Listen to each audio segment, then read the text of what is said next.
Hello, car lovers of all ages. We're glad you're joining us today because we have a very special treat for you.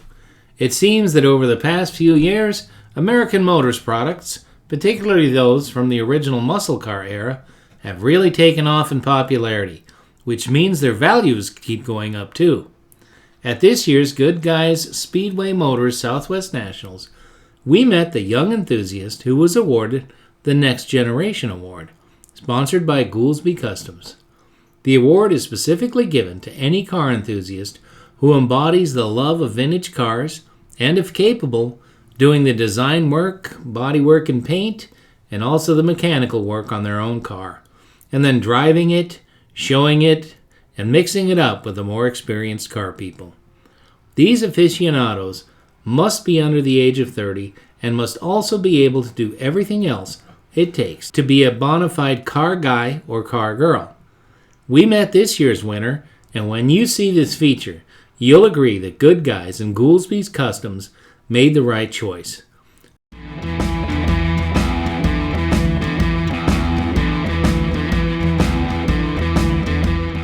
My name is James Cerepak, and I just wanted to show you around my 1974 AMC Javelin. So I've had this car almost 10 years now, and when I started with it, it originally came off of Craigslist. It was not something I initially intended on purchasing, but I had heard about these cars before. I had a particular interest in them. So when I saw this particular vehicle up for sale, and I was 14 years old, I said I had to have it. Going into and over time, my interest developed from an original bone stock car to how can I make it better? And I started going through making changes, modifications, eventually ending up to what we have here today, being a mild restomod of the second generation Javelin chassis. So cool. 14 you were. Yeah. Wow. 14 years old, and it was a lifelong dream to have a 70s muscle car. And 74 was the end of the era. There wasn't very many cars that still carried the performance aspect and also the ability to do sorts of items and changes like I have on this vehicle. Compared to 75, a lot of those muscle car chassis went away. They just disappeared, so you couldn't find them anymore. So were you raised in a car household? To a degree, yes. My dad was a systems engineer for a couple of telecommunications companies, so it's a lot of electrician and, household stuff. But ever since he was a kid, he was a tinkerer on cars. Willys, Power Wagons, Coronets, Furies, all that kind of stuff, and especially Jeeps, and AMC Jeeps specifically. He bought one brand new from the plant back in, I believe, 73, 72, and he had that for a long time. But as he goes, he's more of go for the hunt kind of guy versus me, where I like to start and I like to evolve whatever I'm moving on to into the classic car community. I'm full-blown car guy from start to finish. As my parents said, as capable as I was to hold a screwdriver as long as I've been a car guy. So that's a very young age. So, to go over some of the modifications and changes that I've done to the car, I did repaint it in the original F7 dark metallic blue, and I took a lot of the original components away from the chassis of the vehicle. So I added the factory 71 to 73 cowl induction hood, along with the custom badging to the vehicle to my liking and taste. Put the factory black and silver fadeaway T-stripe on the vehicle to emulate that AMX performance aspect. Also, going to the front of the vehicle, I did dress up with the AMX treatment for the grille and headlight bucket assembly. It is a completely different assembly compared to the base model Javelins. Adding the front lower spoiler, the 401 call-out badges, and the bumperettes as well. Moving over to wheels and tires, what I did was added a larger 17-inch wheel with American Racing. It's a 17 by 9 with factory center caps equipped. Here, card-in interior with a 71 style sport steering wheel. And instead of the rim blow design, I preferred it. It was a little bit sportier, using the AMX machine turn dash. All of the components are adjusted to being black versus this car was originally blue. And I added the Pierre Cardin interior. And if you look down at the center console, down below, you can see that there is a Poly Sniper gauge cluster molded into the dashboard versus having the ashtray where that used to sit. That was removed so that I could use a little bit more creature comfort while I'm cruising down the highway doing 70. Now, how rare is this interior? So this interior was designed and produced by Pierre Cardin, and if you notice on the stitching of the fabric that it is one piece. Those are not separate pieces, and they are dyed all in one unison.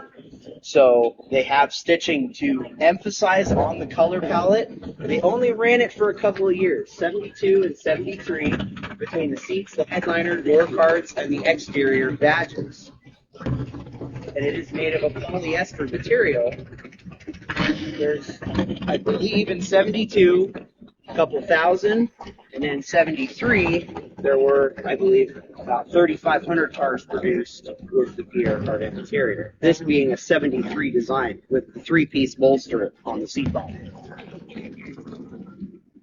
Moving to the rear of the vehicle and the top.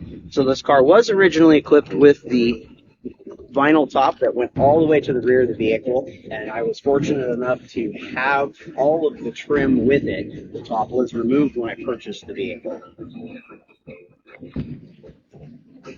That's got to be kind of hard to find then if you don't have it. Correct. Trim, Yes. yeah. Yes. Most of the time you're dealing with somebody is parting out an entire vehicle, and that's the only way you can get all the trim for it. It wasn't a popular option, and I haven't seen a lot of examples with that. They only offered the vinyl top for 2 years, 73 and 4, like this design. On the rear of the vehicle, I did treat it to the AMX type design with the blackout panel, but instead of doing a matte black like the factory did, I did a satin black. Because of the durability of the paint, it's a lot better, and it shows nicer.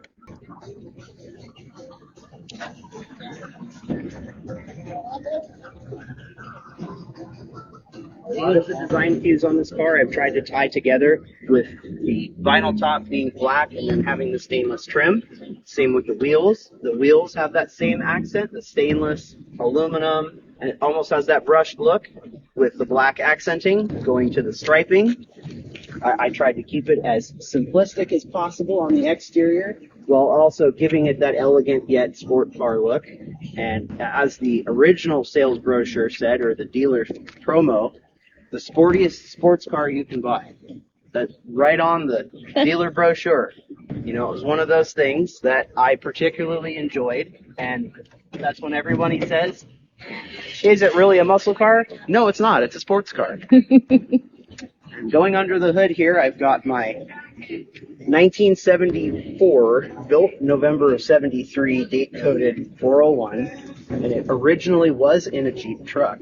I still have the truck, and I've got another motor currently in the works for that vehicle, but this motor was repainted the 1968 to 1973 AMC metallic turquoise, fitted with Poly Sniper fuel injection, with a frostbite cooling system, flow cooler water pump, electronic ignition, and to top it off, 11.5 to 1 compression on pump gas. Nice. I've done a lot of wiring work under the hood as well. So it's got a brand new M&H harness under the hood, and I've got the Sniper fuel injection harness molded into the harness for the factory wiring integrated, so there's not multiple harnesses assembled and floating around. I've lengthened a lot of components so that the harness is hidden and tucked away, on top of adding extra brackets, cleaning up, doing a little bit of touch-up work to better show that beautiful turquoise motor. That is pretty. Hiding belt drive, a lot of black components, and refinishing the factory dual snorkel intake in its glory with that black paint. And when I bought it a couple years ago, it was all rusted. The door was bent. So I went and redid the whole assembly. Thankfully, the one thing I can't redo, the seal, was still in good shape. So, there's a saving grace with sometimes finding stuff in a barn that hasn't seen daylight in 30 years.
So one of my favorite features on the vehicle is an exterior feature that AMC originally built for these cars in 1971 to 73, and that's the functional ram air induction, like I mentioned, under the hood. So all of the air is pulled from inside of that tray right there behind the wiper blades. And it gives a really nice sound when you hear that engine really start revving up. You can hear it pulling the air because it's so close to the windshield. It really is a cool feature because not a lot of cars had a hidden ram air function. A lot of them back in the day, the Chevelles. Another one I can give an example of, you're dealing with your grabber cars, you're dealing with your road runners, and you saw it. It was there. It wasn't hidden. Versus this car, it was there and you couldn't see it. The only way you knew is if you saw that hood. You saw that cowl induction hood, you knew it had the ram air system. And it dramatically decreases the air intake temps that you're seeing going into the motor. When these things, when they get over 200 degrees, they start complaining. This one, ice cold air all the time, and it's great. And you like that sniper? I do. It took me some time to get it dialed in, but once I got it dialed in, as it was pretty much turnkey go. I've dealt with it for about 10,000 miles now, and I don't know a whole lot of people that are putting that many miles on them. So this one, I just drove it from Sacramento to Southern California for an event, and out of the entire 1,000-mile drive, the only problem I had was the $650 fuel bill. A couple other interesting design cues that this car was a huge success in the Trans Am SCCA Racing Series 71-72 was a lot to do with the curvature of the body. So this allowed for a larger wheel and tire, both front and rear, and is part of the reason why these cars, along with being fairly light for a 16.5-foot car, being 3,500 pounds on this particular model with all the bells and whistles loaded, was able to run the Trans Am Series back-to-back 2 years, winning most of the podium finishes for the series. In 71, they won 5 out of the 7 in first place, with being second or third for the other 2 races. So they had total control over it. 72, very similar results, and ran the game. 73, some rule change that I don't know, and they couldn't run them anymore. That's partially why I think these vehicles didn't last very long after, being a short 4-year production on it. And being not costly. You could buy one of these cars fully loaded like this. They were about $5,000 compared to you could buy an LS6 Chevelle 454 for about the same price, if not a little bit less, and technically speaking, get more of a car. So I could see why there was a disinterest in them initially because of the price difference. They weren't making a whole bunch of them, and it costed more compared to the competitor. But in the end of the day, I still like this one. You got the cool factor. Exactly. Yeah. All right, tell me about this. Okay, so this is a snap-on toolbox that was awarded to me by Goodguys Rods and Customs, and Goolsby Customs is the sponsor for what they call Next Generation Award title. And this is not so much about the car, but it's about the builder, so it would be me. It's the dedication to the automotive community, how much drive and passion I have.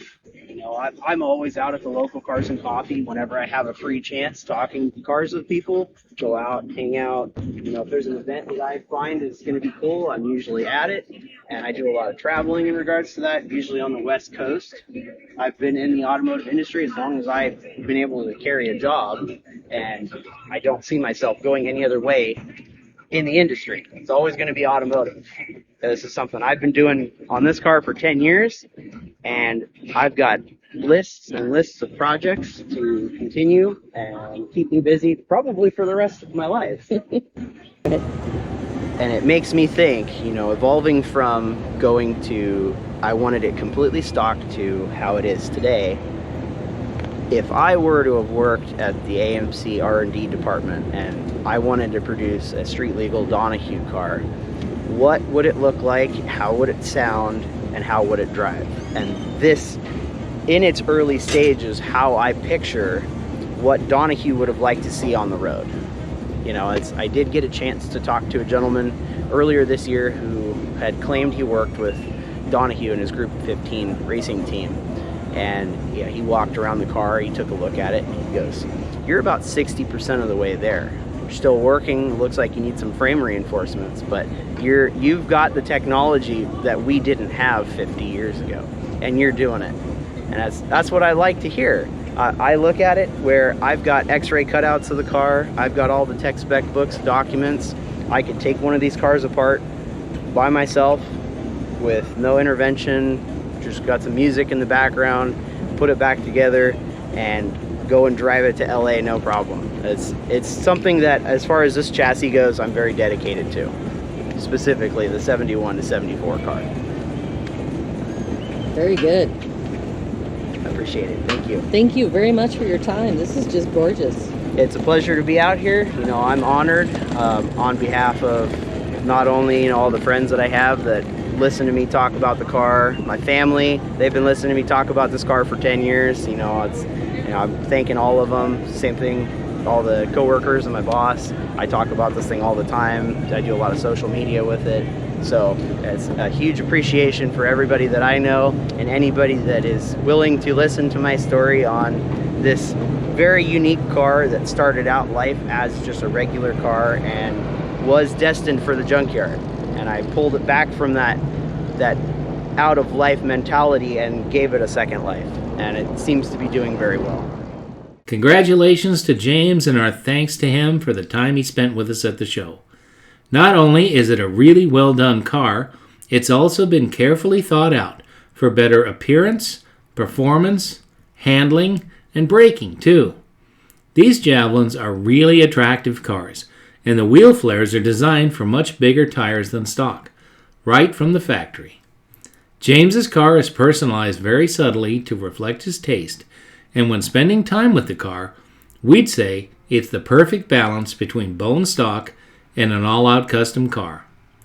Thanks to Goodguys and Goolsby Customs for sponsoring this inspirational award. And with guys like James poised to take over the hobby in the next few years from us older folks, we know that the vintage car scene is in capable hands with guys like James carrying on the timeless tradition of preserving and improving automotive history.